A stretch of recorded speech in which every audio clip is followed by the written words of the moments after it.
Are you a Muslim? Yes, sir. Yes. Converted?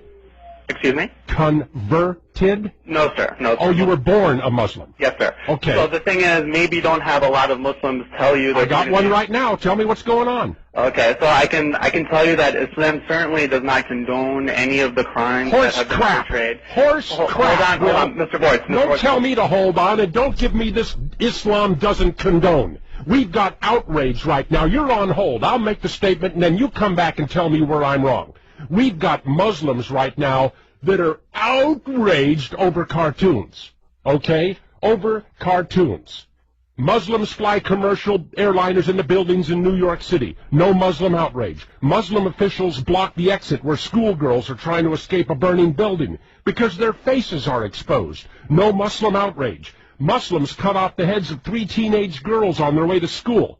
No Muslim outrage. Muslims murder teachers trying to teach Muslim children in Iraq. No Muslim outrage. Muslims murder 80 tourists with car bombs outside cafes and hotels in Egypt. No Muslim outrage. They attack a missionary children's school in India, kill 6 of them. No Muslim outrage. Okay? On and on.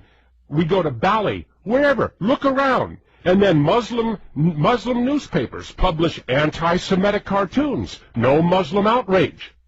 Muslims beat the charred bodies of Western civilians with their shoes, hang them from a bridge. No Muslim outrage. And then newspapers in Denmark and Norway print cartoons of Muhammad, and all of a sudden, Muslims are outraged. And Will, you know what? You need to own up to it. You need to own up to the problem is not talk show hosts. The problem is not newspapers in Denmark and Norway.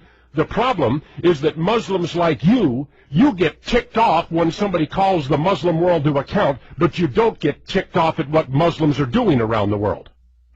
Well, sir, the only thing I can say is that for the long list of crimes that you just cited, as a Muslim, I am most definitely outraged.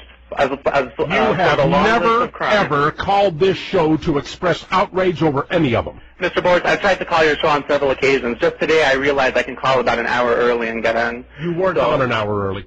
Oh, well, in my location it seems to be. But I've tried to call in on multiple occasions. Just today I was able to get in, and I can tell you on the air, as a Muslim, I am very outraged. I am very disgusted about the long list of crimes that you just cited. You got on the air today, and instead of expressing outrage over the long list of crimes committed in the name of your religion, you launched right into an attack on me for what I've said about Islam. So your words ring absolutely hollow. You got on the air, and you had nothing to say about the list of atrocities committed by the wonderful, peaceful religion of Islam. You had nothing to say about it until I brought them up. So don't give me this nonsense about how you would have loved to have called to condemn all those things. You don't have a word of condemnation in you until the non-Islamic world rises up and starts to make it clear that we are fed up with your damned religion.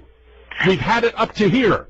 And somebody, like I said yesterday, somebody needs to grab the Muslim world by the shirt collar, backhand it a good one, knock it into the damn corner, and say, straighten up or we're going to eradicate you Beatles from the face of the earth.